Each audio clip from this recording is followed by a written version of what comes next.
तो चलें class start करें, हो गया बहुत ठीक है। अच्छा मैंने इसका ये सोचा कि जैसे हमारे PYQs वगैरह होते हैं, ठीक है, तो PYQs की मैं PPT बना रहा हूँ वहाँ पे। तो ये क्लासेस तो नॉर्मल चलेंगी, भाई PYQs अगर करने हैं तो तुम्हें टाइम सेपरेटली निकालना पड़ेगा।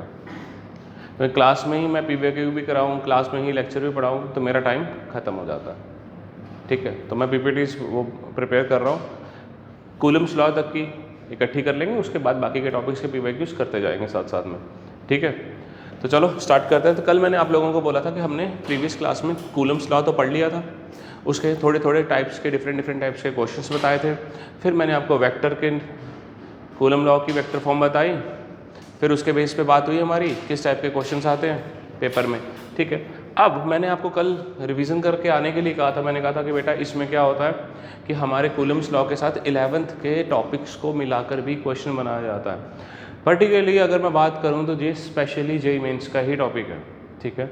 नीट वालों का ये जस्ट कंसेप्चुअल है, अगर वो कंसेप्ट्स तैयार कर लें तो ठीक है, बहुत रेयरली वहाँ पे क्वेश्चन आता है। बट हमारा जेईई मेंस एडवांस वगैरह में जब आता है, एडवांस में तो आपको पता ही है जब भी क्वेश्चन आएगा एक टॉपिक से नहीं आता है, इट इज़ रिलेटेड। 3-4 चैप्टर्स को या जब क्लब करके 3-4 कंसेप्ट्स को क्लब करके एक क्वेश्चन बनाया जाता है, ठीक है। तो पहले इस टाइप के क्वेश्चंस पूछे जाते थे, तो कभी भी कोई वो बड़ी बात नहीं है कि रिपीट नहीं हो सकता, थोड़ी सी वेरिएशन और आ सकती है उसमें डालकर चेंज कर सकते हैं। तो बट आपको तो सीखना है ना, थिंकिंग तो डेवलप करोगे या नहीं करोगे, ठीक है। तो सबसे पहले मैं तुम्हें बताता हूँ सर्कुलर मोशन के साथ हम इलेक्ट्रोस्टैटिक्स को मिक्स कैसे कर लेते हैं। क्या सबने वर्टिकल सर्कुलर मोशन पढ़ा था? सर्कुलर मोशन में वर्टिकल सर्कल पढ़ाया था या नहीं पढ़ाया था? तो मैं क्या कह रहा हूँ आपसे, चलो रिवीजन ही कर लेता हूँ। मैंने कहा था करके आने के लिए, कराया तो बेटा था ही, हाँ कराया था ना। तो इसकी रिवीजन ही बता दो मुझे कि हम इसमें क्या कर रहे होते थे, क्या होता था। मान लीजिए, अरे जब तक ये चीज़ें याद नहीं होगी तो करोगे कैसे?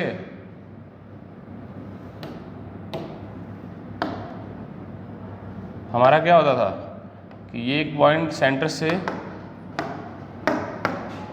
एक मास को यहाँ पे बांध देते थे हम, यही होता था। याद आ रहा है कि हम यहाँ पे एक m मास ले लेते थे, हम आपसे कहते थे कितनी इसको u मिनिमम दें कि ये टॉप पे पहुँच जाए या कंप्लीट सर्कल कर ले। मैं इसको कम से कम कितनी वेलोसिटी दूँ कि ये एक पूरा सर्कल कंप्लीट करे। ये बातें पढ़ी या नहीं पढ़ी? फार्मूला नहीं जानना है? हाँ, तो फार्मूला में नहीं जाना मुझे अभी, बट इसके कंसेप्ट्स याद हैं या नहीं याद हैं? कि यहाँ से मैंने कैसे पढ़ाया था इसको आपको कि ये हाफ सर्कल ले लेते हैं। अगर बेटा मैं इस पॉइंट को A मान के चलता हूँ, इस पॉइंट को B और इस पॉइंट को C, तो इस थ्रेड में तो बेटा हमेशा टेंशन रहने वाली है। ये मास नीचे की तरफ mg लगा रहा होगा, फोर्स नीचे की तरफ mg फोर्स आ रही होगी, इस थ्रेड में क्या हो रहा होगा, टेंशन आ रही होगी, ठीक है। अब मैंने कहा कि हम इसे वेलोसिटी देना चाहते हैं, कितनी कम से कम वेलोसिटी से इसको दें, कितनी कम से कम इसको वेलोसिटी दें कि ये कंप्लीट सर्कल बनाए। यही बात चल रही है, ठीक है। अब कंप्लीट सर्कल बनाने की बात चली, तब तो हमारा क्या हाल होता था बताइए मुझे। A से B में टेंशन जीरो होती है पहले या पहले वेलोसिटी जीरो होती है? हो गया खेल। A से B में वेलोसिटी जीरो होती है पहले, tension can never be zero. भूल गए सब कुछ क्लास 11th का? पूरे सारे के सारे एक जैसे बोले। धागा याद है? यहाँ तक लटका लो तो धागा तो हमेशा टॉट ही रहेगा ना, स्ट्रेच्ड रहेगा ना, वो तो नहीं कर सकता। लेकिन यहाँ आते ही हमारा धागा मुड़ सकता है। मैं लेकर आऊँ क्या कुछ? वो तो मैं उस दिन दिखाया भी तो था, गबर ना कर यार। याद करो फीलिंग थोड़ी सी पुरानी कि हमने क्या कहा था कि जब भी आपको इस टाइप NLM जब आपको पढ़ाया गया था, तब मैंने आपको क्या बोला था बेटा, कोई भी वेलोसिटी दी गई होगी, उस वेलोसिटी से पहले उस फॉर्मूले में पुट करके देखो कि वो पहुंचता कहाँ पे है, उसके बाद ही तो क्वेश्चन करोगे। A से B जाने तक उसकी जो टेंशन होती है वो कभी जीरो नहीं हो सकती। वेलोसिटी जीरो पहले होगी, उसके बाद वो वापस आ जाए, ठीक है। B से C जाने में क्या होता है, उसकी वेलोसिटी जीरो पहले हो जाती है, फिर वेलोसिटी जीरो हो जाएगी, पहले टेंशन जीरो होगी पहले। कहते हैं कंफ्यूज, भूल गए हो ना सारा कुछ ही। मैं क्या कह रहा था, ए से बी के बीच में वेलोसिटी बिकम्स 0 फर्स्ट, वेलोसिटी हमारी 0 होगी पहले, ठीक है। बी से सी में हमारी टेंशन 0 होती है पहले, ठीक है। ये याद रखिए, ये पढ़ा चुके हैं हम आप लोगों को। अब देखिए मैं आपसे पूछ रहा हूं, ये चीज़ें सर्कल की थी, मैं थोड़ा सा ऐसे तुम्हें रिवीजन दे रहा था कि हम यहाँ पे यूज कर पाए, बट हमारे पास क्या होने वाला है अब, ये पॉइंट तो चलो रहे। हमारे पास बेटा यहाँ पे क्या होगा, एक चार्ज Q होगा, यहाँ पे एक चार्ज Q होगा। हमारे तो सिनेरियो ऐसे ही है ना, बीच का डिस्टेंस क्या ले लीजिए, R ले लीजिए। हमारा तो सिनेरियो ऐसे ही। अब मैं आपसे पूछा जा रहा है, अब आपसे इसमें क्वेश्चन किस टाइप से आता है कि इसे कम से कम कितनी वेलोसिटी दूं तो ये कंप्लीट सर्कल कर ले, ठीक है। मैं यहाँ से क्या फाइंड करना चाहता हूँ, यहाँ पे u मिनिमम, इसको हम कितना दे रहे हैं कि ये पूरा कंप्लीट सर्कल बनाए।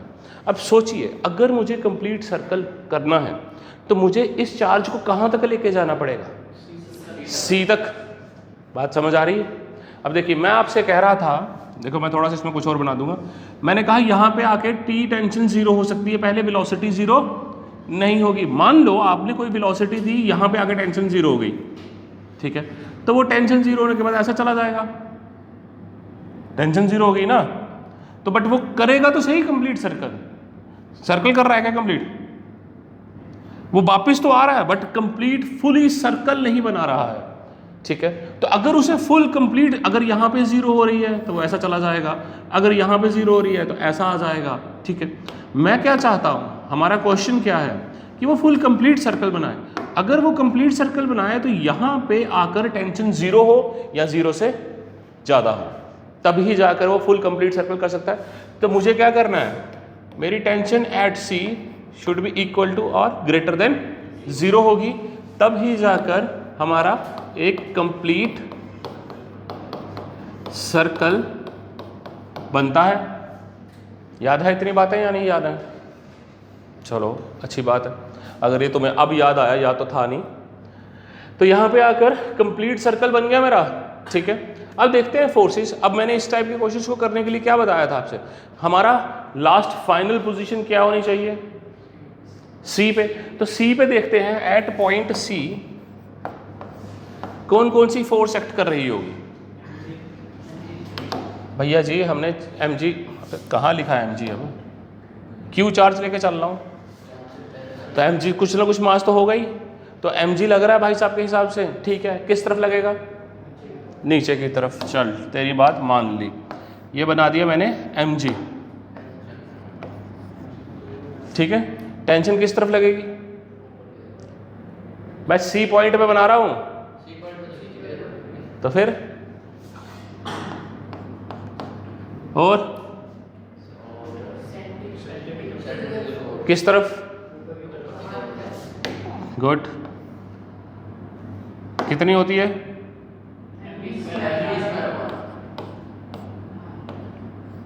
ठीक है।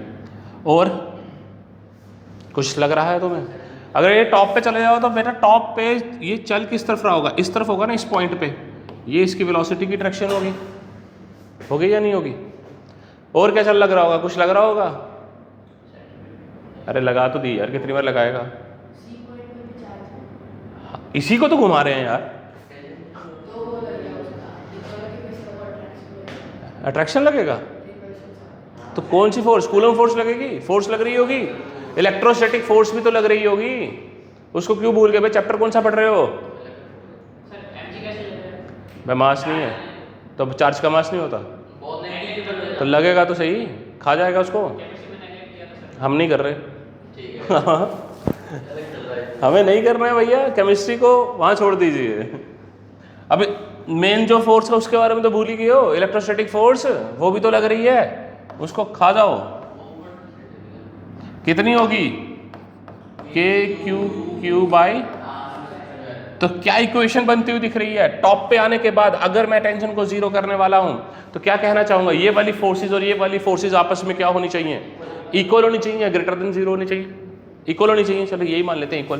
तो T plus M G should be equal to K Q square upon R square plus M V square by R. यही बन रहा है, ठीक है। चलिए इधर देखते हैं, यहां से मैं टेंशन की वैल्यू निकाल लूं। मुझे पता है टेंशन मेरी क्या होनी चाहिए, ग्रेटर देन या इक्वल टू। यहां से टेंशन किसके बराबर दिख रही है आपको? K Q square by R square plus M V square by R minus M G. तो ये पूरी term should be greater than zero. ये पूरे क्वेश्चंस मैं करवा चुका हूं तुम्हें वहां पे भी, यहाँ पे बस एक फोर्स ऐड हुई है, तो कोई बड़ा खतरनाक कंसेप्ट नहीं है। तो इसके बाद क्या करते थे हम, अगर किसी को याद हो तो, एनर्जी कंजर्वेशन। कि यहाँ पे हम क्या करते थे, इसके बाद हम एनर्जी कंजर्वेशन लगाते थे। तो अगर मैं एनर्जी कंजर्वेशन इसमें लगाने चला जाऊं तो एनर्जी कंजर्वेशन क्या कहता है? Work done by all the forces should be equal to change in kinetic energy. मैं क्या कह रहा हूं, work done by all should be equal to delta K E. ठीक है भाई, डेल्टा के ई तो सबको पता ही होगा कैसे निकाला जाएगा, के फाइनल माइनस के इनिशियल। अब मुझे यहां पे बताइए फोर्सेस कौन कौन सी काम कर रही हैं? Work done by all forces बोला गया है, तो सबसे पहले फोर्सेस के बारे में बात करें। कौन कौन सी फोर्सेस चल रही है? एम जी, कौन सी? हाँ, अरे वो सूडो होती है।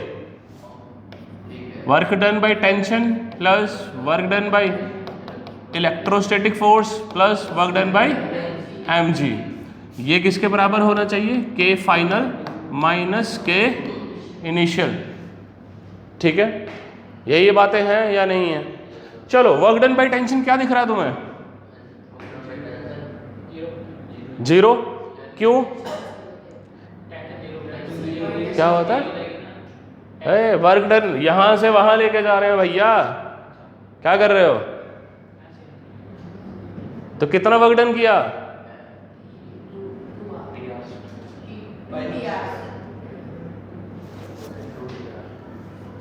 फंस गए बेचारे। चल वर्क डन बाय इलेक्ट्रो बता दे पहले।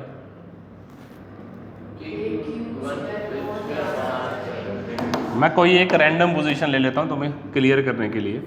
मान लो यहां पे है किसी पॉइंट पे, ठीक है। इलेक्ट्रोस्टैटिक फोर्स यहाँ पे लग रही होगी क्योंकि लाइन ज्वाइनिंग ही होती है, सेंट्रल फोर्सेस होती हैं, ठीक है। टेंशन इस तरफ लग रही, टेंशन इस तरफ लग रही होगी या नहीं लग रही होगी? ये कौन सी हो गई? इलेक्ट्रोस्टैटिक्स वाली। ये हो गई टेंशन। भाई डिस्प्लेसमेंट किस तरफ है हमेशा? जब वेलोसिटी की डायरेक्शन देखो किस तरफ है, तो एंगल क्या बन रहा है बीच में, इसलिए जीरो हो रही है। एफ वर्क डन किसके बराबर होता है? एफ का कॉस थीटा। तो थीटा 90 बैठ रहा है इन दोनों के बीच में, तो ये मेरी 0 प्लस 0, यहाँ पे आ जाओ एम जी 2r। यहाँ से कितना डिस्टेंस कवर कर लिया। लेकिन एक और चीज़ का ध्यान दीजिए, ये किस तरफ लग रही है? नीचे की तरफ। तो पॉजिटिव रहनी चाहिए या नेगेटिव रहनी चाहिए? नेगेटिव। नीचे की तरफ लग रही है ना, जी तो नेगेटिव है ना, तो फिर इधर भी तो चेंज करना पड़ेगा सारा कुछ। तो कायदे से हम क्या मान के चलते, ऊपर को पॉजिटिव नीचे को नेगेटिव, तो वही रखो ना। अब ये ज़बरदस्ती थोड़ी कि मैंने प्लस लिखा है तो तुमने भी वो मान लिया, तो जस्टिफाई करने के लिए खेल कर रहे। तो उस तरफ क्या होने वाला है? 1/2 M V square minus 1/2 M U square. U ही तो मुझे निकालना था, यही निकालना चाह रहे थे या कुछ और निकालना चाह रहे थे आप लोग? तो यहां से मैं क्या करता हूं, देखो अगर मेरी वहां पे वाली इक्वेशन देखो तो वहां पे क्या थी?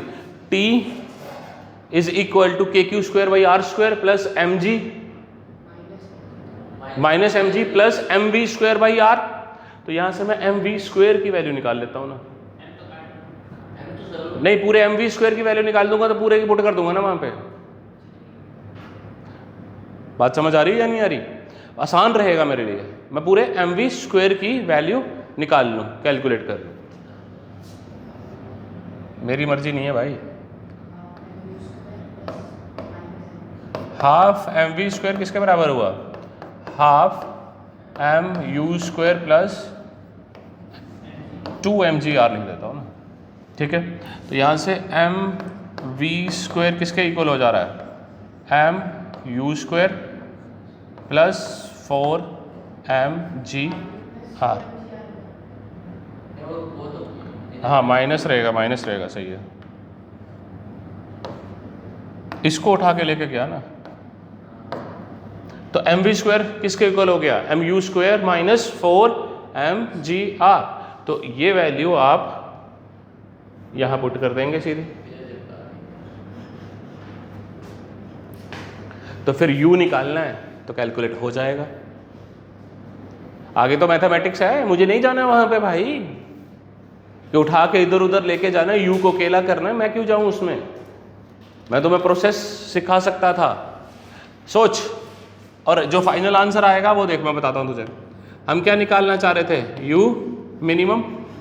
अब सोच कि पहले जब हम करते थे तो मेरा u मिनिमम किसके इक्वल आता था? रूट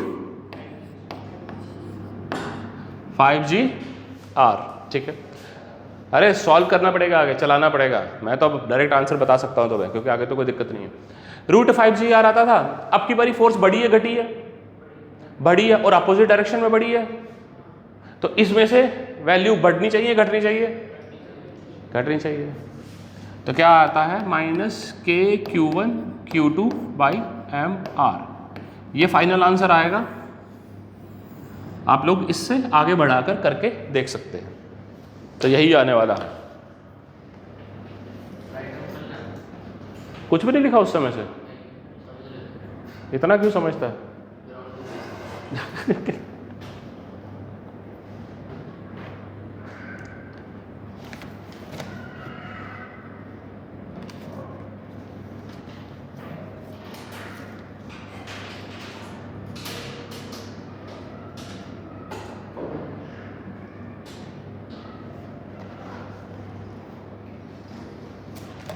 एसएचएम पढ़कर आए हो?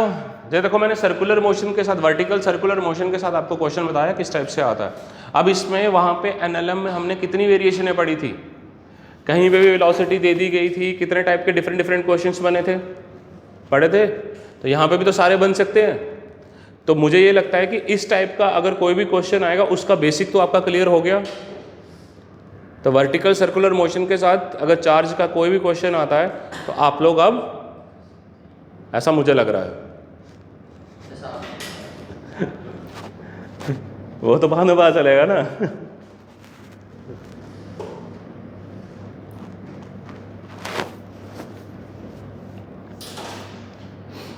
नेक्स्ट हम आपको बताते हैं अब एसएचएम से रिलेट करके, कि एसएचएम से रिलेट करके क्वेश्चंस किस टाइप के आते हैं।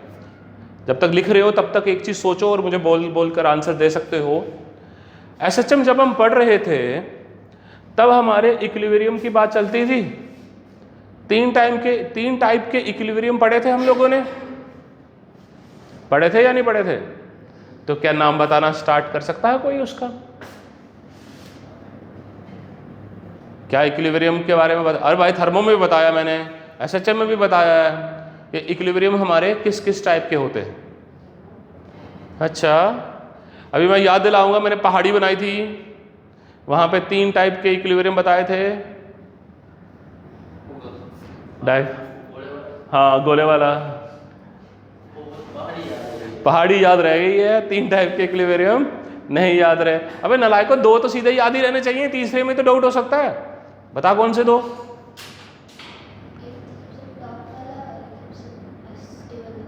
हाँ, तो एक स्टेबल हो गया ना, दूसरा क्या होगा इसका उल्टा? अनस्टेबल। अरे 2 टाइप के इक्विलिब्रियम तो याद ही रहने चाहिए। देख, उसको पहाड़ी याद आ गई, मैंने बनाई थी। हाँ हाँ हाँ, एक न्यूट्रल, तो 3 हो गए ना। तो इक्विलिब्रियम हमारे कितने टाइप के होते हैं? स्टेबल, अनस्टेबल और न्यूट्रल। धुंधला धुंधला ऐसे दिमाग में आ जाता है कि पढ़ा था कभी, सर ने डायग्राम बनाई थी। इसलिए नलायक को कहता हूँ कि जब भी क्वेश्चंस करो तो क्या किया करो, लिख कर याद किया करो। जब आप लिखोगे तो आपको भी दिमाग में ऐसे ही याद आएगा पढ़ा तो था बट पूरा नहीं आ रहा क्योंकि मैंने रिवीजन नहीं करी। वो रियलिटी चेक होगा तुम्हारे लिए, रोज मिलता है।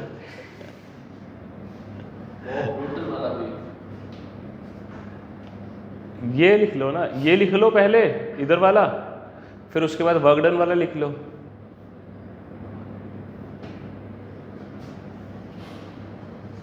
उल्टा लिख दिया ना मैंने, पहले उधर लिख दिया आधा फिर इधर लिख दिया। बट ये तो खुद भी कर सकते हो। अब लिखने में क्या टाइम वेस्ट करो, इतना थोड़ी टाइम वेस्ट। अरे ये खुद भी तो कर सकता है भाई, इतना टाइम वेस्ट थोड़ी करना है लिखने में। और साथ साथ उतारा करो भाई थोड़ा। और स्टेबल इक्विलिब्रियम का क्या होता था कि कब हम उसे स्टेबल कहते हैं, क्या कंडीशन है, जब वो ऐसा करता है तो हम उसे कहते हैं स्टेबल है।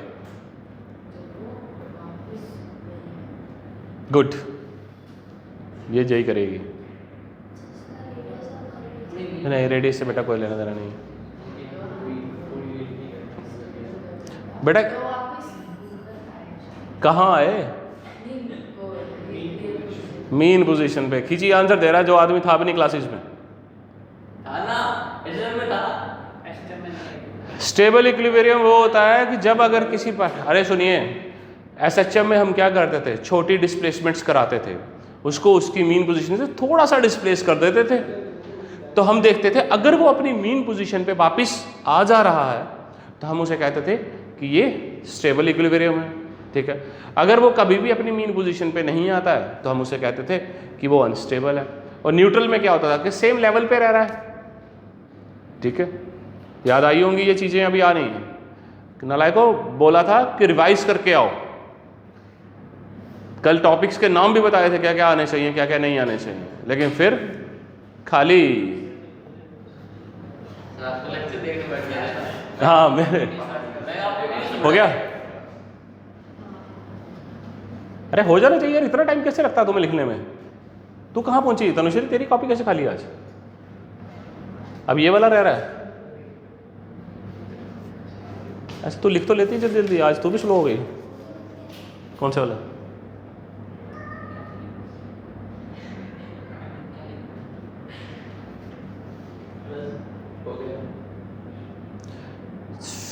तो एसएचएम के साथ देखते हैं किस किस टाइप के क्वेश्चंस आते हैं।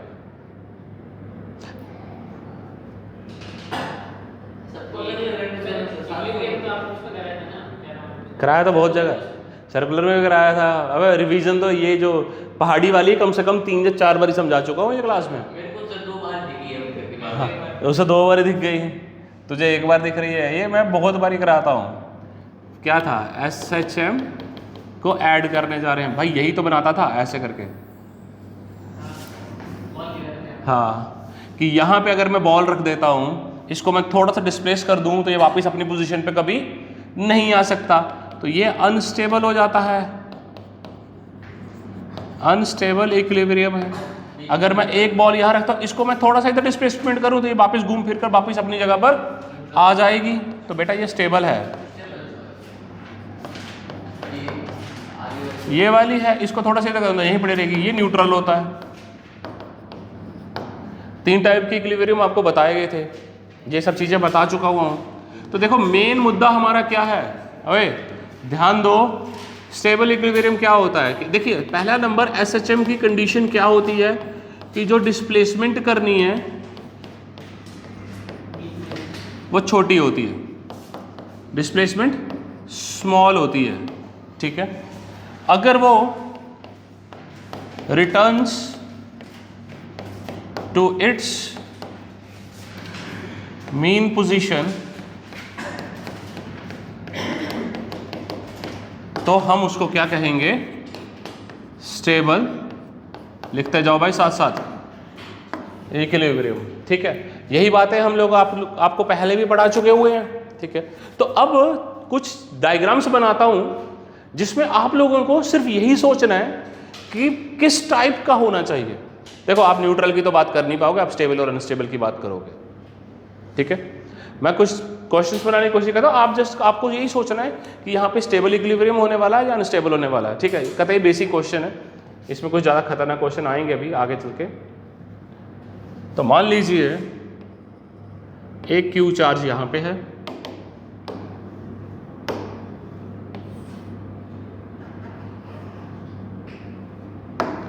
दूसरा क्यू चार्ज यहाँ पे है, बीच की दूरी रख लेते हैं हम 2L। ठीक है, हमने क्या किया बेटा, एक क्यू चार्ज माना और एक क्यू चार्ज माना, बीच की दूरी कितनी मान ली 2L। इसके बिल्कुल ही सेंटर पे मैं एक और चार्ज रख दे रहा हूँ क्यू वाला, जो है L दूरी पे। ठीक है, बात समझ आ रही है कि हमने क्या कंडीशन ली है, क्यू चार्ज लिया, एक कैपिटल क्यू चार्ज लिया जो बिल्कुल सेंटर पे रख दिया। अगर मैं इस सेंटर वाले को स्लाइटली x डिस्टेंस से डिस्प्लेस कर दूं तो क्या होगा, कौन से वाला इक्विलिब्रियम होगा, यही तो जानना तुम्हें। हमारा क्वेश्चन क्या है कि इस तरह से बेटा ये है Q और Q, छोटा Q पे ध्यान दीजिए, दो टाइप के पड़े हुए हैं, बीच की दूरी 2L है और उनके सेंटर पे मैं एक और चार्ज रख रहा हूं। ठीक है, ये पड़ा हुआ सिस्टम ऐसे है, मैंने इसको थोड़ा सा डिस्प्लेस किया। सबसे पहली बात, थोड़ा सा डिस्प्लेस कर रहा हूं तो SHM वाला खेल हो सकता है। जब भी स्मॉल डिस्प्लेसमेंट वगैरह लिखी जाए तो आपके दिमाग में आ जाना चाहिए SHM वाला खेल हो सकता है। ठीक है, मैंने इसको इसकी मीन पोजीशन से बदला थोड़ा सा। अब आपको ये सोचना है कि ये स्टेबल इक्विलिब्रियम होगा या अनस्टेबल होगा। स्टेबल होगा, क्यों स्टेबल होगा, पीछे आएगा। जैसे ही मैं इसको आगे इंक्रीज करूंगा, धक्का दूंगा, इसकी और इसके बीच का डिस्टेंस बढ़ गया और इनकी फोर्स घट गई, बट इनके बीच का डिस्टेंस कम हो गया और फोर्स बढ़ गई। तो ये इसको ज़्यादा फोर्स से वापस की तरफ भेजेगा, ये इसको कम फोर्स से उस तरफ भेजेगा, तो ये वापस अपनी पोजीशन पे आ जाएगा। तो ये कौन सा इक्विलिब्रियम होगा, स्टेबल होगा। बातें समझ आने लग गई तुम लोगों को। सोच, यहाँ पे माइनस क्यू चार्ज रख दूं तो माइनस क्यू, कैपिटल वाला वर्ड माइनस क्यू कर रहा हूं,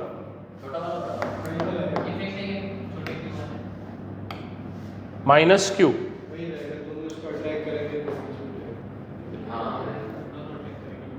ये तो दोनों अट्रैक्ट कर रहे हैं ना।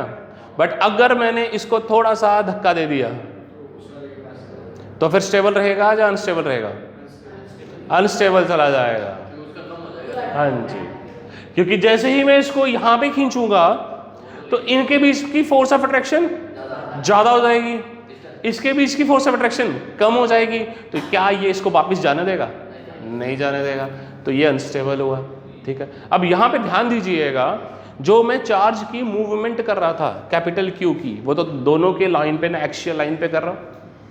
मैं परपेंडिकुलरली ऊपर नीचे भी तो मूव कर सकता हूँ। स्टेबल और अनस्टेबल समझ आया तुम्हें यहाँ पे कैसे हो रहा है। ठीक है, अब हम क्या कह रहे हैं आपसे, इस चार्ज को जो मैं यहाँ पे मूव कर रहा था उसकी बजाय मैं ऐसे परपेंडिकुलरली ऊपर को कर रहा हूँ। अब सोचना है तुम्हें, ऊपर की तरफ मूव कर रहा हूँ, कि स्टेबल होगा या अनस्टेबल होगा। That is what you have to think. Must क्यों है भाई, अभी अनस्टेबल भी तो करके दिखा दिया तुझे। वो तो नेगेटिव हाँ, तो जरूरी थोड़ी है, मस्ट बोल रहा ऊपर से। भाई साहब कह रहे हैं अनस्टेबल, एक तुम जाके सोचो, ये दोनों तो फिक्स्ड है।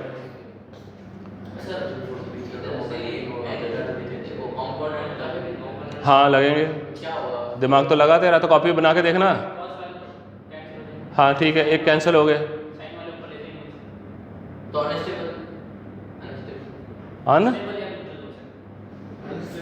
अनस्टेबल। ठीक है, सिचुएशन कैसी बन रही है, मान लीजिए ये यहाँ पे आ गया। ठीक है, इन दोनों के बीच में फोर्स ऑफ रिपल्शन ही थी, तो इस तरह से लग रही है फोर्स, इनकी इस तरह से लग रही है। ठीक है, अगर मैं इसके कंपोनेंट्स करता हूँ, क्या करता हूँ, कंपोनेंट्स, तो बेटा एक कंपोनेंट ऐसे बनेगा, एक कंपोनेंट ऐसे बनेगा इस वाली फोर्स का, सिमिलरली इसका ऐसे और इसका ऐसे।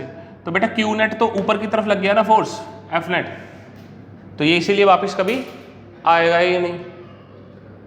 सोच, अब मैं यहाँ पे माइनस क्यू चार्ज ले लेता, माइनस ले लेते तो सब वो नीचे अट्रैक्ट तो नीचे आ जाता, वो स्टेबल, हाँ स्टेबल होता, स्टेबल ही होता है ना।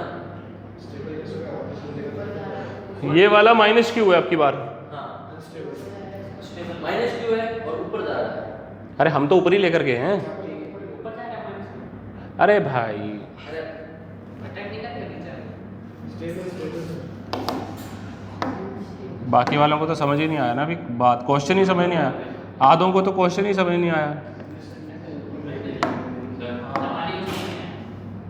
प्लस क्यू यहाँ से उठा के यहाँ पे मेरे पास माइनस क्यू चार्ज था, ये सिचुएशन। प्लस क्यू वाला तो हो गया ना ऊपर, कोई दिक्कत नहीं, ये आ जाएगा तो वो आ जाएगा। माइनस क्यू, तू इसका आंसर मत करियो, बाकी वाले तो करें। अरे इसी को उठा के ऊपर लेके गया हो, नालायक कहीं के। अब ये क्या रहेगा, अनस्टेबल रहेगा। सबके सारे सहमत हैं, खींची कह रहा है स्टेबल रहेगा, तो खींची ही सही है अकेला। अरे भाई ये पहला नंबर देखो, ये और ये आपस में फोर्स ऑफ अट्रैक्शन है या रिपल्शन है? तो भाई जो नेट फोर्स ये लगा रहा होगा तो इसको ऐसे लगा रहा होगा ना अपनी तरफ, तो ये वाला इसके ऊपर फोर्स किस तरफ डाल रहा होगा, इस तरफ डाल रहा होगा। डालेगा या नहीं डालेगा? डालेगा। इतनी बातें भाई माली समझ आई। पहले क्या हो रहा था, दोनों पॉजिटिव पॉजिटिव थे तो वो बाहर की तरफ रिपेल करने की कोशिश कर रहा था। अब क्या है, नेगेटिव पॉजिटिव है तो अट्रैक्ट करने की कोशिश कर रहा है। तो अब क्या करने पड़ेंगे, आगे तो पता ही है सबको, कंपोनेंट्स, चार्ज का मैग्नीट्यूड सबका सेम है, तो ये और ये आपस में क्या कैंसल, ये एक का और ये दूसरे का, तो एफ नेट नीचे को आई, तो ये इसको वापिस अपनी ओरिजिनल मीन पोजीशन की तरफ ला रहा है या नहीं ला रहा? तो ये स्टेबल हुआ या अनस्टेबल हुआ? स्टेबल हुआ। माली क्लियर हुआ? अब भी नहीं हुआ? कहाँ अटका हुआ भाई? कंपोनेंट करना नहीं आता तेरे को? क्या भाई? ये जो आपने ये सुना है ना, इस तरह ये कैसे? फोर्स ऑफ अट्रैक्शन है ना, तो वो फोर्स ऑफ अट्रैक्शन इसको अपनी तरफ खींचेगा या बाहर की तरफ खींचेगा?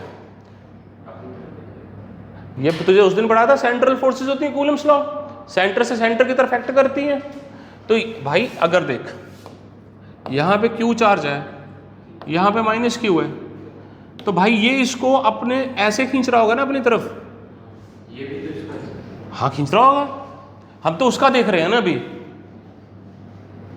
तो यहाँ पे मैं इसको उठा के ऊपर ले गया हूँ बस, तो ये इसको अपनी तरफ ऐसे खींच रहा होगा, तो किसी एंगल पे खींच रहा है ना। इसके अंदर जो force of attraction force of attraction कम ज्यादा की बात ही नहीं चल रही है, मैग्नीट्यूड तो हम निकाल ही नहीं रहे अभी। अभी तो हम क्या चेक कर रहे थे कि इक्विलिब्रियम जो आ रहा है वो स्टेबल आ रहा है या अनस्टेबल आ रहा है। ठीक है, मैग्नीट्यूड निकालने की बात अभी करेंगे थोड़ी देर में। इतनी बातें क्लियर हुई हैं कि किस तरह से, प्लस क्यू वाला है, कौन से वाला? प्लस क्यू यहाँ पे तू प्लस ले ले, चल मैं कलर चेंज कर देता हूँ। ठीक है, सोच, अरे यहाँ डायग्राम दोबारा बन जाएगी। मान ले प्लस क्यू है, ठीक है, अगर तेरा ये प्लस क्यू है, इसके और इसके बीच में क्या होगा, फोर्स ऑफ अट्रैक्शन होगी या रिपल्शन होगी? रिपल्शन होगी। तो सेंटर से लाइन जॉइनिंग से ही तो ये मारता है बाहर की तरफ। अब इस तरह से इसके ऊपर फोर्स डाल रहा होगा, ये वाला इस पे इस तरह से डाल रहा होगा या नहीं डाल रहा होगा? तो भाई इनके जो दो कंपोनेंट होंगे, तो एक कंपोनेंट इस साइड होगा, एक कंपोनेंट इस साइड होगा, ये आपस में कट जाएंगे फिर से, तो जो नेट रिजल्टेंट कंपोनेंट बचेंगे वो इसी तरफ तो बचेंगे। तो ये कभी इसको वापस मीन पोजीशन की तरफ लेकर आया तो अनस्टेबल हो गया। तो क्या तुमको अब स्टेबल और अनस्टेबल इक्विलिब्रियम देखना आएगा? दो ही टाइप की मूवमेंट्स पॉसिबल है, या तो मैं उसे एक्सियल लाइन पे कर रहा हूँ या उसे परपेंडिकुलर बाइसेक्टर पे कर रहे हैं। ठीक है, इक्वेटोरियल पॉइंट बोला जाता है इसे, वो थोड़ी देर में पढ़ेंगे। हर एक स्टेबल इक्विलिब्रियम में ऐसे होगा, ये जरूरी है? ये जरूरी नहीं है, हर ऐसे जब में स्टेबल इक्विलिब्रियम होगा, ये जरूरी है? ये भी नहीं है।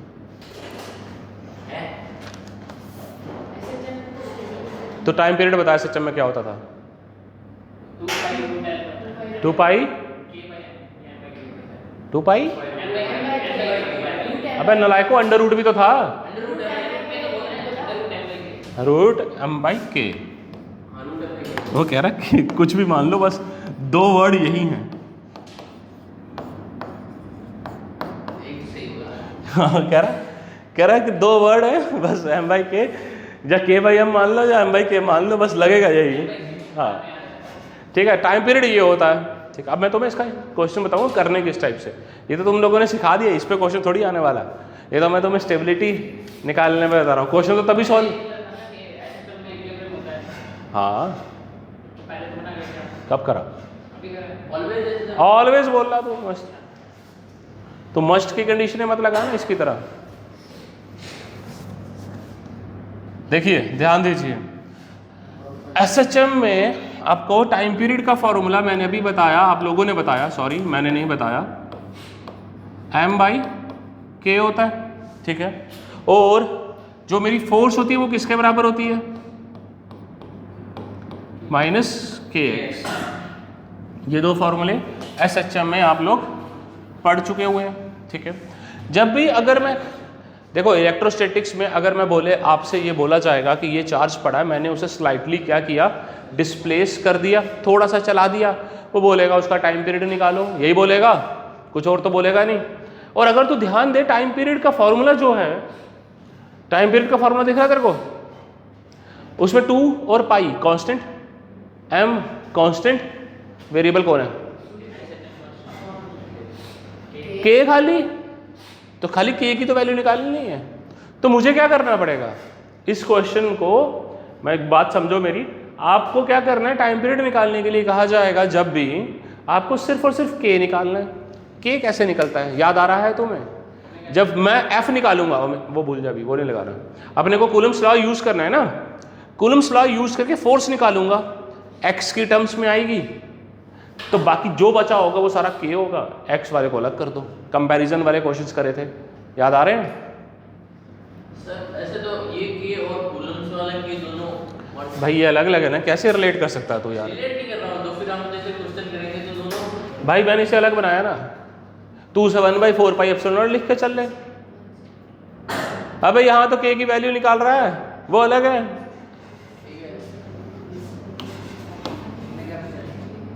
चलो क्या करते हैं, क्वेश्चन करके देखते हैं कि करना कैसे है। एक प्लस क्यू सेम की सिचुएशन जो मैंने फर्स्ट ली थी 2L डिस्टेंस वाली, सेम डायग्राम बना लो, तो उसे थोड़ा सा हम डिस्प्लेस करेंगे, उसका नया टाइम पीरियड निकालने की कोशिश करेंगे।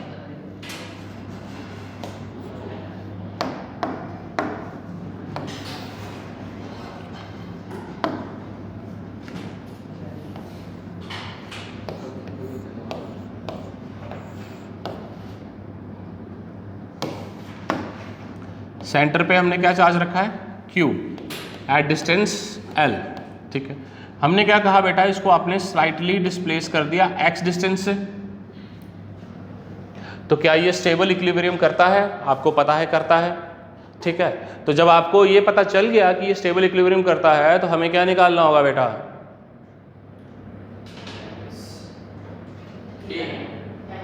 क्या निकालना है? टाइम पीरियड ऑफ ऑसिलेशन पूछेगा, के थोड़ी पूछेगा तुमसे।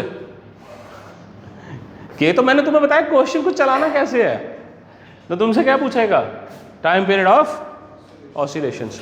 तो सबसे पहले हमने क्या बोला आपसे बेटा कि यहाँ पे ये हम इसको यहाँ पे ले आए, तो क्वेश्चन में आप इस पोजीशन पे एफ नेट निकाल सकते हैं हम। क्या मैं इस पोजीशन पे एफ नेट निकाल सकता हूँ? हाँ जी, बट ज्यादा बड़ी फोर्स कौन सी होगी? अरे शुरू में मेरा Q यहाँ पे था, मैं उसको उठाकर यहाँ ले आया हूँ। अब ये वाली दूरी कितनी हो गई? L plus x. ये वाली कितनी बची? बस यही तो चेंज होने वाला है। समझ आ रही बात? बड़ी फोर्स कौन सी है? L प्लस एक्स या L माइनस एक्स? कोई फर्क नहीं पड़ रहा, कुछ भी कर लो। ठीक है, हम निकाल लेंगे। तो हमें एफ नेट निकालना है, तो यहाँ कहाँ करेगा? मैं तो इक्विलिब्रियम निकालने के लिए बात कर रहा हूँ क्या? जबरदस्ती क्यों? अरे तो यहाँ जबरदस्ती क्यों? वो ऐसे तो मैं तुझे कम से कम 100 टाइप के क्वेश्चन सिखाऊंगा, तो सारे क्वेश्चंस को जबरदस्ती थोड़ी रिलेट करता रहेगा। तो सर ये सारे स्टेबल है इसमें से? स्टेबल इक्विलिब्रियम है, बस ये चेक करना है तुझे। तुझसे टाइम पीरियड ऑफ ऑसिलेशन पूछ रहा है वो दोनों क्यों है, वो मूवेबल नहीं है। अरे कब ए भाई एक सेकंड, ओए हेलो, मैं आपसे पूछ रहा हूँ क्या इक्विलिब्रियम पोजीशन निकालने के लिए? मैं आपसे टाइम पीरियड ऑफ ऑसिलेशन पूछ रहा हूँ। अगर आपसे क्वेश्चन में टाइम पीरियड ऑफ ऑसिलेशन पूछा तो भाई वो एसएचएम कर रहा होगा ना, ज़्यादा सोचना भी नहीं पड़ेगा। अगर चारों ऑप्शन में से none of these not defined दिया गया तब सोचना पड़ेगा कि वो स्टेबल या अनस्टेबल कर रहा है। अगर उसने पूछा टाइम पीरियड ऑफ ऑसिलेशन निकालो और चारों ऑप्शन दे रखे हैं तो फिर क्यों सोचेगा तो कि स्टेबल हो रहा है या नहीं हो रहा? भाई टाइम पीरियड ऑफ ऑसिलेशन निकालना तो वैसे हम कर ही रहा है ना।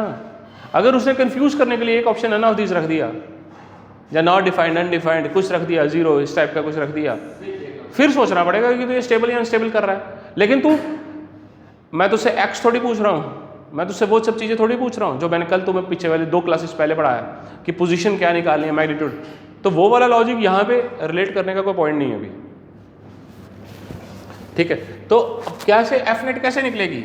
के Q upon L plus X का whole square minus K Q upon L minus X का whole square. This is my F net, ठीक है। तो चलिए यहाँ से सबको दिख रहा है कि के क्यू कॉमन आ जाएगा, तो 1 अपॉन एल प्लस एक्स का whole square minus 1 upon L minus X का होल स्क्वायर। ओपन कर लेंगे इसको तो ये क्या बन जाएगा? L square plus X square plus 2lx minus में L square minus X square minus 2lx, तो एल स्क्वायर और एक्स स्क्वायर कट जाएंगे तो माइनस 4lx बचेगा, नहीं बचेगा? तो चलाओ ना कॉपी पे खुद भी।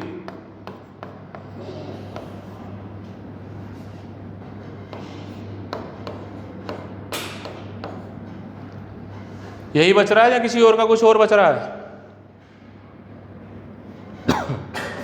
अब देख ये क्या है, इसको तो मैं सीधा ऐसे भी लिख सकता हूँ, ज़्यादा देखो तुम मैथ वाले हो, इसको अपन सीधा ऐसे भी लिख सकते हैं L4 माइनस x4, और x मेरा क्या है? वेरी स्मॉल है, तो x4 को डिडक्ट ही कर देंगे, यहाँ से हटा ही देंगे।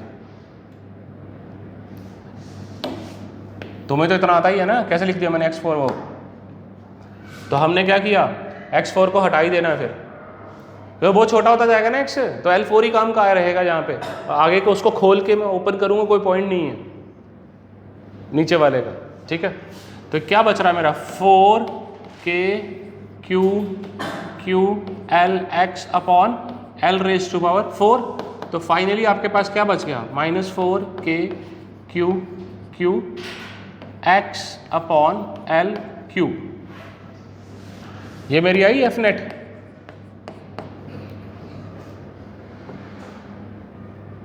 आ रही है कि नहीं आ रही है? और मेरी जनरल इक्वेशन क्या थी? एसएचएम में कौन सी काम करती है? F is equal to minus K X. तो भाई ये पूरा के दिखा। इस इक्वेशन को जब मैं इस इक्वेशन से कंपेयर करूंगा तो ये पूरा के है या नहीं है? तो के की वैल्यू क्या आ गई? 4 K Q upon L Q. This is माई के।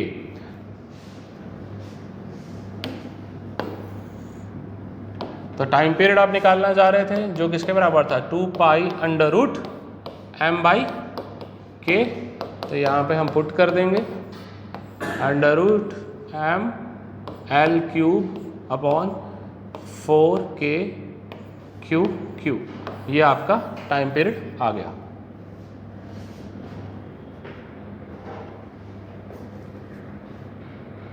समझ आया भाई ये सबको या नहीं आया? किसी को डाउट है इसमें?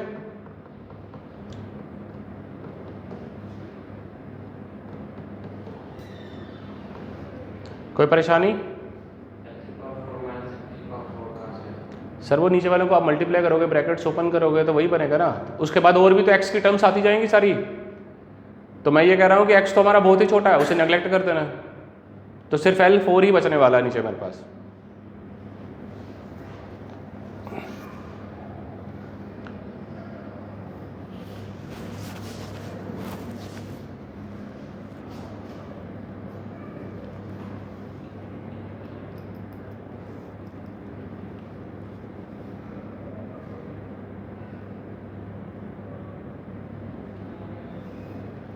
सॉर्टेड?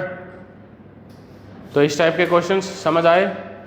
तो मैंने तुम्हें दो ही टाइप की मूवमेंट्स बताई, एक ऐसे सीधे सीधे मूव किया और एक ऊपर मूव किया। तो ऊपर मूव करेंगे तब भी तो टाइम टेबल पूछा जा सकता है। तो चल फिर कर वो वाला खुद कर कि मान ले एक्स से मैं अब की बार ऊपर को मूव कर रहा हूँ।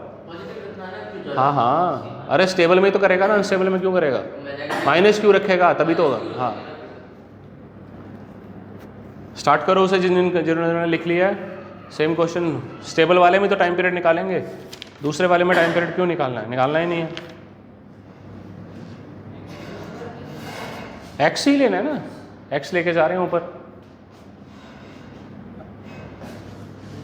सर तो ऐसे ट्रायंगल का वैसे बनेगा, एल को हमें रूट हो गया, लिख लिया ये? नहीं भी लिखा है तो भी अच्छी बात है। डायग्राम बना देते हैं ना हम तुम्हारे लिए। यहाँ पे हमने क्यू चार्ज लिया था बेटा, यहाँ पे हमने क्यू चार्ज, बीच का डिस्टेंस है एल टू एल, सॉरी हमने चार्ज को उठा के यहाँ ले गए। नेगेटिव ही लेना पड़ेगा बेटा तभी तो करेगा, अदरवाइज पॉजिटिव होगा तो टाइम पीरियड निकालना क्या है, इम्पॉसिबल है। ठीक है, ये ऐसा है तो हमारी फोर्स ऐसे लग रही होगी।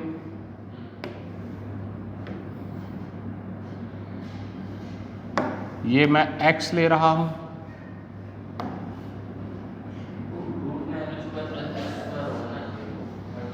अरे तुम गलती क्या कर रहे हो? क्या कह रहा है? कौन कुछ कह रहा है भाई? ये थर्ड साइड होगी। हाँ तो वो तो रूट हाइपोटेन्यूज उसका ही पूछेगा तुम मुझसे। नहीं कह रहा हूँ वही लगेगी क्या? हाँ वो ऑब्वियसली डिस्टेंस तो वही होता है ना।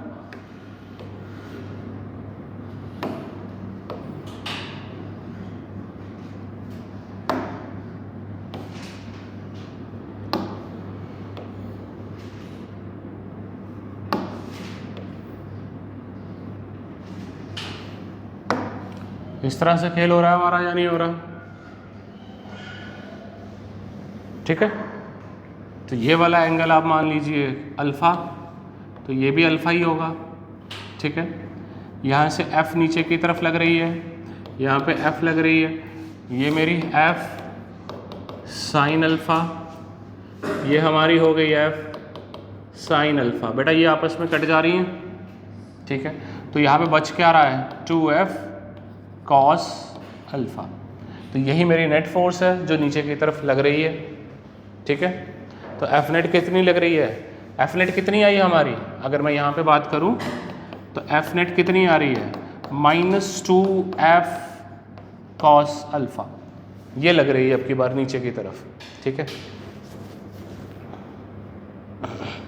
और यहाँ पे अगर आप बात करोगे तो बेटा कॉस अल्फ़ा की वैल्यू निकाल के पुट कर लीजिए। मैं ही करता हूँ तो हमारा एफ नेट किसके बराबर आया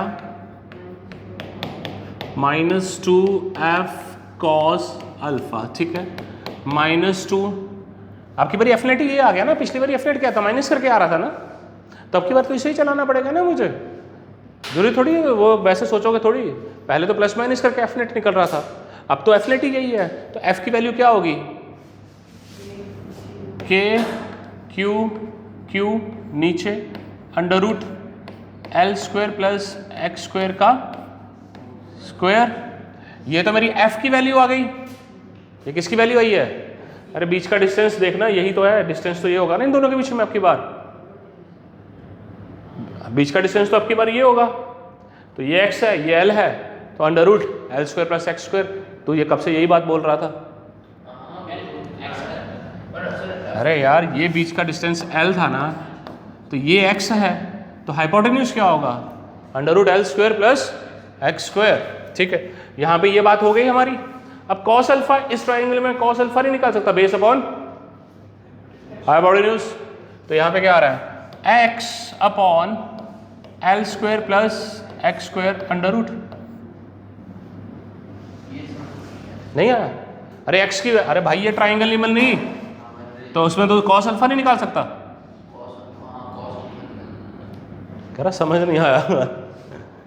कॉस अल्फे की वैल्यू लिखी है बस मैंने।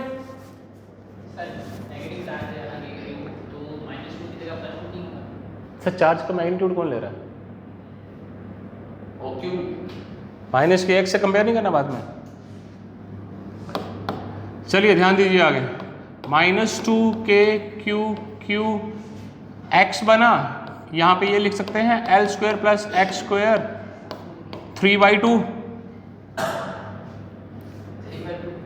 वाह, तो जेई में क्यों आया मुझे यही समझ नहीं आ रहा। सॉरी सॉरी सर, ये 1/2 + 1 3/2। सॉरी जेई में आ गया भूलने वाले। यही तो कह रहा है इस स्टेप में। ये क्या किया मैंने, बस पावर ऐड करी है। हाँ नहीं अभी रुको, क्या कह रहा है? x very small neglected. x क्या है? Very small. तो जब ये बहुत छोटा हो गया तो इसको हम नेग्लेक्ट कर सकते हैं। जब मैं इसको नेग्लेक्ट कर दूंगा तो क्या आएगा? -2k Q upon L³ into x। अब ये पूरा k है, तो अगर तू ध्यान देगी बस एक ही का तो अंतर पड़ा। पहले 4 आ रहा था, अब 2 आ रहा है, बाकी सब सेम रहा। हाँ। तू ना 10th क्लास में जा, वहाँ पे ट्रिग्नोमेट्री पढ़ कि राइट एंगल ट्राइंगल में साइन थीटा कॉस थीटा किस तरह से निकाला जाता है, फिर तेरे को समझ आ जाएगा। आगे अब है मतलब सुनना ही होता है एक आधी चीज़। एक तेरे बगल में बैठा वो भी सेम चीज़ पूछ रहा है, कॉस अल्फा कैसे आता है। वो नहीं पूछ रहा है।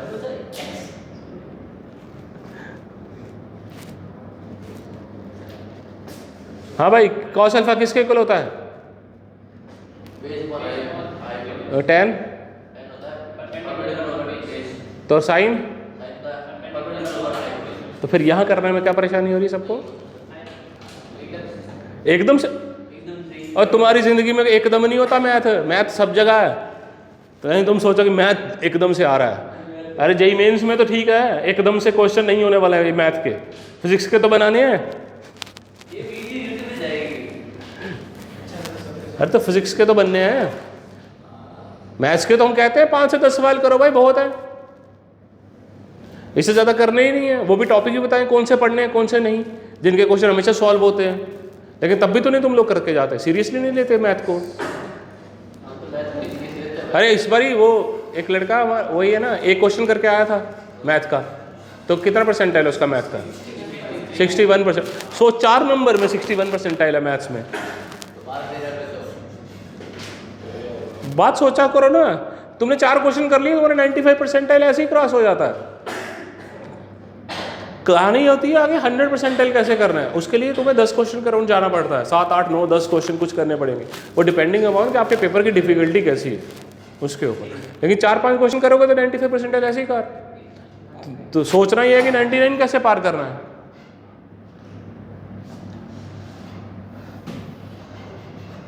अब तो टाइम पीरियड लिख लोगे ना बेटा। ये क्या है पूरा, दिस इज के, ये क्या है, तो टाइम पीरियड किसके बराबर? 2π√mL³/2k³। पिछली बारी क्या आया था? 4 आया था, अब की बार क्या आया? 2 आ गया। बस यही तो डिफरेंस आया, सिर्फ यही तो डिफरेंस आया या कुछ और डिफरेंस आया? ठीक है, क्लियर है?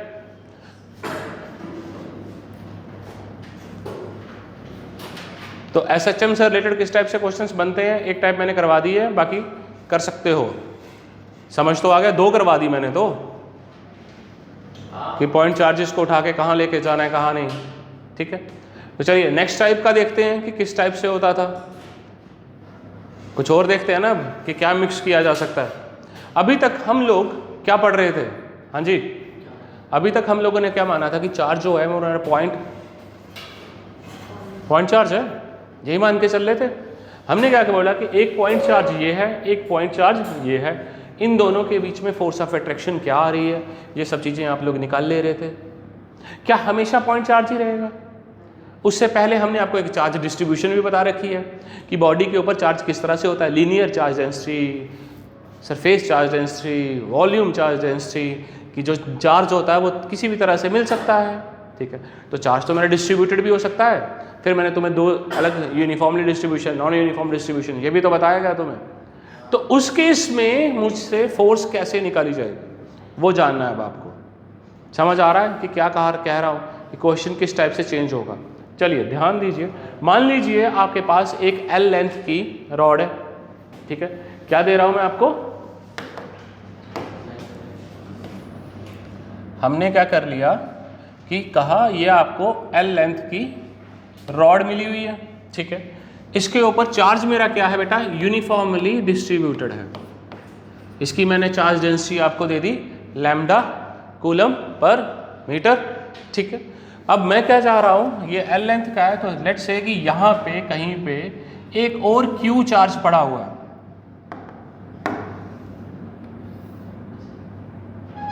Q चार्ज पड़ा हुआ है, लेट्स से कि ये A दूरी पे पड़ा हुआ है। कहां पे पड़ा हुआ है, A दूरी पे। अब मैं जानना चाहता हूं इस रॉड के कारण इस Q चार्ज के ऊपर कितनी फोर्स आ रही हो, ठीक है। पहले तो हम क्या करते थे कि पॉइंट चार्ज था तो हम सीधा कूलम लॉ लगा लेते थे तो निकाल लेते थे, और फिर जब वो अपन सेंटर ऑफ मास वो सब चीज़ें रोटेशनल वगैरह पढ़ रहे थे तो तब हम क्या कर लेते थे कि चलो सेंटर से निकाल लेंगे तो काम हो जाएगा, करते थे ना। बट चार्ज में ऐसा कोई कंसेप्ट नहीं होता इलेक्ट्रोस्टैटिक्स में। चार्ज में वही तो समझा रहा हूँ कि चार्ज में सेंटर ऑफ मास वगैरह का कोई कंसेप्ट नहीं है। इस यहाँ डेंसिटी है, यूनिफॉर्मली डिस्ट्रीब्यूटेड है ना, मैं यूनिफॉर्म डिस्ट्रीब्यूशन चार्ज की कह रहा हूँ। सब जगह रहेगा ना, यूनिफॉर्मली डिस्ट्रीब्यूटेड कह रहा हूँ। कॉर्नर वाला नॉन यूनिफॉर्म में होता था, जो तू कॉर्नर वाली बात कर रहा है ना वो नॉन यूनिफॉर्म में होता है। मैं यहाँ पे आपको बोल ही दे रहा हूँ कि यूनिफॉर्मली चार्ज डिस्ट्रीब्यूटेड है, कि हर जगह पे सेम है। हर कोई भी पॉइंट उठा ले, कॉर्नर उठा, सरफेस उठा, कुछ भी उठा, चार्ज की जो डेंसिटी मिलेगी वो आपको थ्रू आउट सेम मिलेगी, ठीक है। नॉन यूनिफॉर्म तो मैं कह ही नहीं रहा, तो वो वाला सोचो ही मत, ठीक है। हम ये यूनिफॉर्म चार्ज डिस्ट्रीब्यूशन है इसमें, इसके कारण यहाँ पे निकालें। अब कर ध्यान दीजिए, फोर्स का फॉर्मूला क्या होता है सबको पता है, K square upon Q1 Q2 upon x square, कुछ भी मान लो, R स्क्वायर मान लीजिए, कुछ भी मान लीजिए, ठीक है। नीचे R है, मैग्नीट्यूड है। अब यहाँ पे क्या है, चार्ज पूरे पे डिस्ट्रीब्यूटेड है या नहीं है, ठीक है। अब हाँ, एक के आदमी के दिमाग में तो चमका कि इसको इंटीग्रेशन करनी पड़ेगी, छोटा एलिमेंट लेना पड़ेगा, छोटे एलिमेंट के कारण निकालेंगे पहले, फिर इससे ओवर द लेंथ क्या कर देंगे, इंटीग्रेट कर देंगे, काम खत्म हो जाएगा। समझ आई, दिमाग में आया या नहीं आया, थोड़ा बहुत करेंगे कैसे, वो तो बहुत आसान है। तो सबसे पहले क्या करना पड़ेगा, मुझे एक बहुत ही छोटा सा चार्ज लेना पड़ेगा, dq ले लेते हैं, ठीक है। मान लेते हैं कि हम एक हम यहाँ पे dq चार्ज ले लेते हैं, मान लेते हैं यहाँ से x दूरी पे है, ठीक है। dq चार्ज कहाँ पे है, x दूरी पे है, और ये जो थिकनेस ली गई है, थिकनेस को मैं ले लेता हूँ dx, कि dx थिकनेस में मेरा कितना चार्ज है, dq चार्ज है, ठीक है। तो पहले मैं इसके कारण फोर्स निकाल लूँ, तो ये तो सिंपल है, छोटी सी फोर्स डाल रहा होगा, वो जो छोटी सी फोर्स डाल रहा होगा बेटा वो कितनी होगी, df, जो किसके बराबर, kq into dq upon x का स्क्वायर।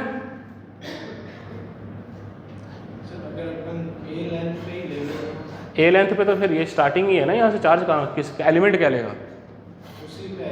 एलिमेंट तो कहीं, ए लेंथ तो इस कोने से यहाँ की है, तो वहाँ पे एलिमेंट कहाँ बचा, एलिमेंट तो तुझे 0 से L के बीच में लेना पड़ेगा ना, जो मैं जहाँ पे मेरा चार्ज एग्जिस्ट करता है, ए और ये वाला डिस्टेंस ए है, यहाँ पे तो चार्ज ही नहीं है, तो वहाँ पे लेके एलिमेंट लेके कोई पॉइंट ही नहीं होगा, ठीक है।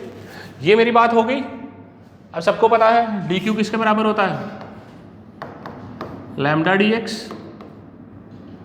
पढ़े ये वाले, dm लैम्डा dx, याद आ रहा है। तो यहाँ पे हम क्या पुट कर सकते हैं, k q लैम्डा।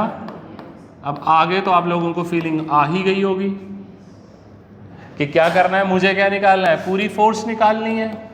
पूरी फोर्स निकालने के लिए इसे 0 से L df को इंटीग्रेट करना पड़ेगा,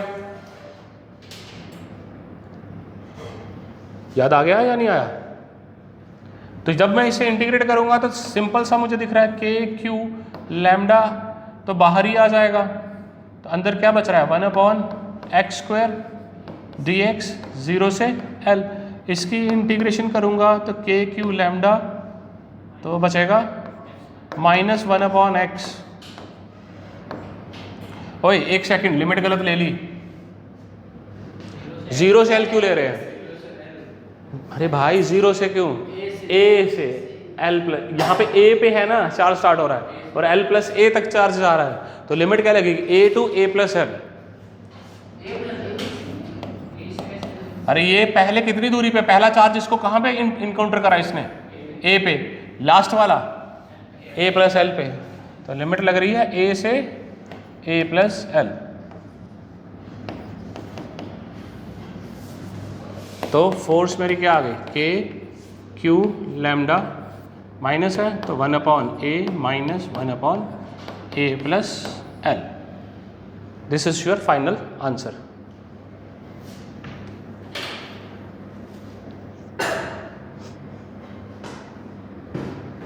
इसीलिए कल मैंने आपको कहा था बेटा सेंटर ऑफ मास वाले एलिमेंट्स वाले क्वेश्चंस रिवाइज करके आइए कि यहाँ पे यूज होंगे। एसएचएम भी रिवाइज करने के लिए बोला था, वर्टिकल सर्कुलर मोशन भी स्पेसिफिकली बोला था, बट कुछ नहीं करके आए। अबे कर क्या रहे हो आजकल घर पे? वे आजकल 12 बजे तो फ्री हो जाते हो।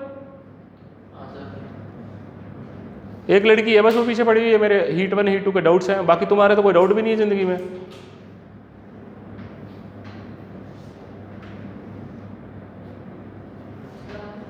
हाँ हाँ आज ही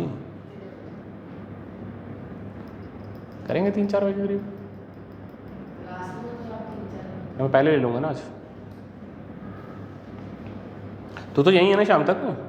बस फिर क्यों टेंशन ले रही है? हो गया, टाइम बचा है, एक क्वेश्चन हो ही जाएगा।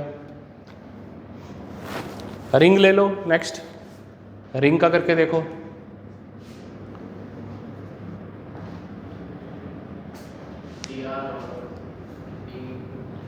बस कुछ कुछ धुंधला धुंधला तेरे याद तो आया।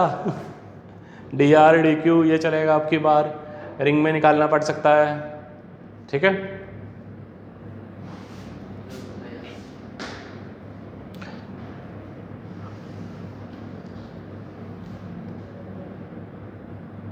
हो गया होगा अब तो यार, खुद भी तो कर सकते हो, तुम उतारने में लगे रहते हो, ये नहीं कि खुद करें।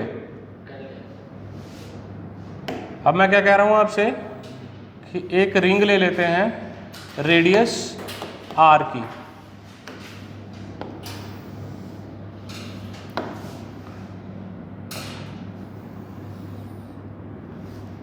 ठीक है। हमने आपको क्या कहा बेटा कि अब हम क्या ले रहे हैं? रिंग ले रहे हैं रेडियस r की, और इस रिंग के ऊपर चार्ज जो है वो यूनिफॉर्मली डिस्ट्रीब्यूटेड है, जिसकी मैं आपको डेंसिटी बता दे रहा हूँ। सेमी सर्कुलर रिंग ले ली है मैंने, ठीक है। अब इसके ऊपर मैं फोर्स निकालना चाहता हूँ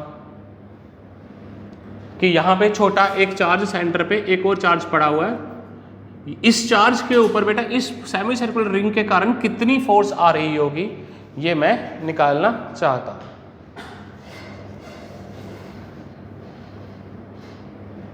हो जाएगा ये क्वेश्चन, अभी टाइम है हमारे पास। तो क्या करना पड़ेगा? क्या करते थे इसमें? क्या करते थे? एंगल से एलिमेंट लेते थे, किसी एक छोटे से एंगल पे थीटा पे जाके डी थीटा ले लेते थे। क्या करना है? मान ले यहाँ पे थीटा लिया, यहाँ पे जाके एक डी थीटा एलिमेंट ले लिया, कितनी थिकनेस का? अरे डी एक्स होए, डी थीटा, यहाँ पे theta, D X R D theta आता था, आर के अपॉन रेडियस करके। थीटा जो होता था वो किसके बराबर होता है? आर के अपॉन रेडियस। यहाँ पे थीटा मेरा क्या है? डी थीटा है। आर्क कितनी है? डी एक्स है, रेडियस आर है, तो डी एक्स किसके बराबर आ गया? आर डी थीटा के बराबर आ गया।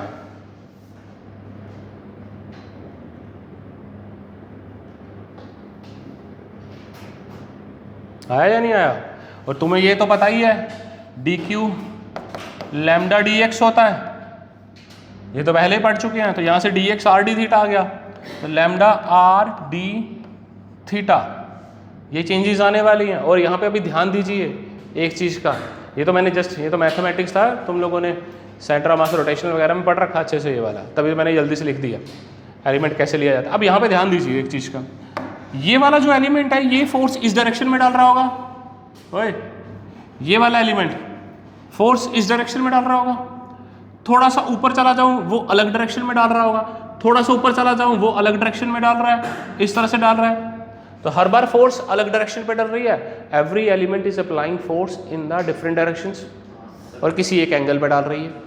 तो तुझे इसे दोनों में सॉल्व करना पड़ेगा, एक्स और वाई में।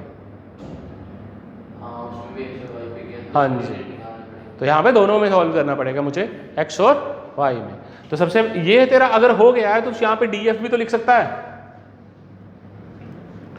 सोच, ये एलिमेंट है जो अभी इसी का कर लेते हैं ना, ये जो चल रहा है, ये इस डायरेक्शन में फोर्स डाल रहा होगा, कितनी फोर्स डाल रहा होगा, डी एफ। इसके अगर मैं दो कंपोनेंट कर दूं तो ये बनेंगे।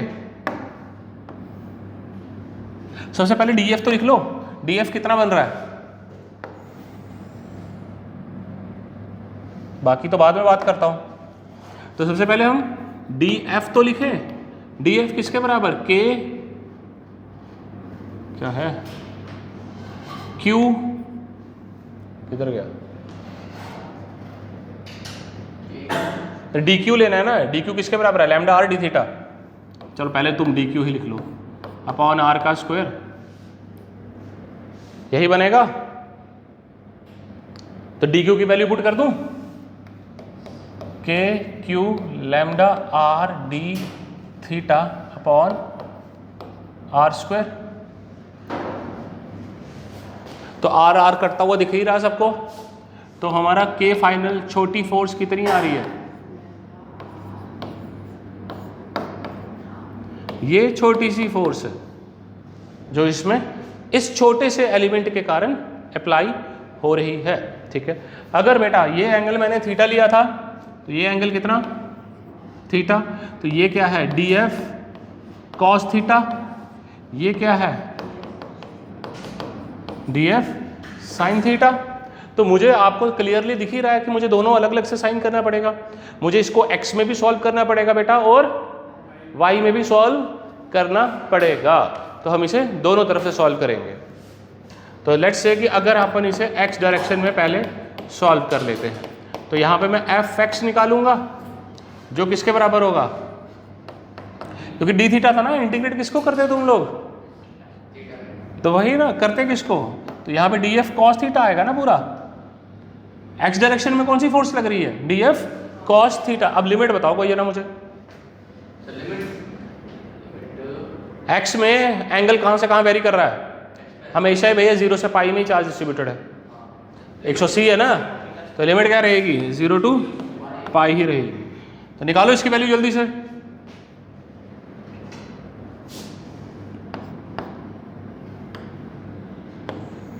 उस तरफ का तो लिख लिया होगा।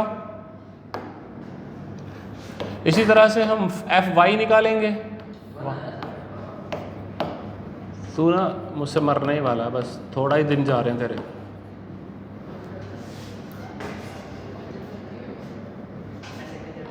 अरे कॉस थीटा की, ओ भाई कॉस थीटा की इंटीग्रेशन ऐसे, ठीक है, साइन थीटा हुई, माइनस बाहर निकाल दूं, साइन 0 और साइन 180, तो ये क्या हो गया, तो सॉल्व करेगा क्या इसको दिमाग तेज चलाना तो स्टार्ट कर थोड़ा।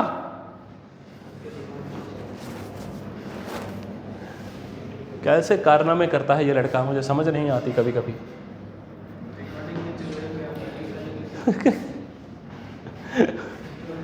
चलिए यहाँ पे ध्यान दीजिए, इसमें क्या होने वाला है, देखिए डी एफ क्या है, के क्यू लैम्डा बाई आर तो बाहर ही आ जाएगा, साइन थीटा की इंटीग्रेशन माइनस कॉस थीटा 0 से पाई, तो क्या बन रहा है 1 और -1 2 हो जा रहा है, 2 के क्यू लैम्डा बाई आर।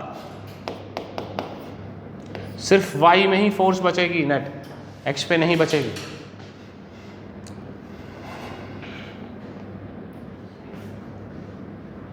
बात समझ आई कि नहीं? अगर तुम इसे बिना करे भी कर सकते थे सॉल्व, कि मुझे पहले ही पता होना चाहिए कि x वाला 0 हो जाएगा। जब भी मैं एलिमेंट लूंगा एक x तो हमेशा ही बनेगा, तो x वाले तो हमेशा ही एक दूसरे को खाते रहेंगे ना। तो ये तो मुझे पहले ही पता होना चाहिए था कि x वाला 0 आना चाहिए, y वाला आना था सिर्फ आंसर में। हाँ जी, cos थीटा प्लस का हाँ cos प्लस का इंटीग्रेशन प्लस का होता है, प्लस का हाँ प्लस का होता है, साइन नहीं है प्लस का होता है भाई का। डिफरेंशिएशन ऑफ साइन थीटा क्या होती है? तो इंटीग्रेशन ऑफ साइन थीटा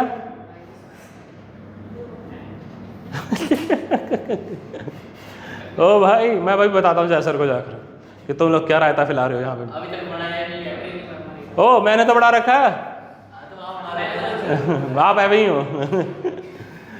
चलो काफ़ी आज के लिए इतना, लेकिन घर पे जाके क्वार्टर रिंग का करके देखना, क्वार्टर रिंग का करके देखना, ठीक है? उसमें x और y दोनों 0 नहीं होंगे। तो अभी सुनिए, अपना जब सेंटर ऑफ मास किया था वहाँ पे बहुत सारी डायग्राम्स ली थी मैंने अलग अलग टाइप की, तो सब पे हो सकता है ना। तो देखो क्वेश्चन का तरीका सिखा सकता हूँ, सारे क्वेश्चंस नहीं करा सकता यहाँ। भाई मैं क्या कह रहा हूँ, 2D 3D तू कहाँ से ले आया, मैं क्या पूछ रहा हूँ? मैं ये कह रहा हूँ जब सेंटर ऑफ मास लिया था वहाँ पे मैंने बहुत सारी फिगर्स ली थी, बहुत सारे एलिमेंट्स लिए थे, अलग अलग तरह से करना सिखाए थे।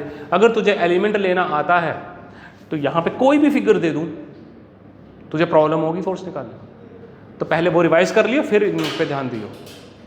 इसलिए मैंने कहा था कि 11th मेरी बहुत इंपॉर्टेंट है। तो क्लास ख़त्म करें फिर, ठीक है?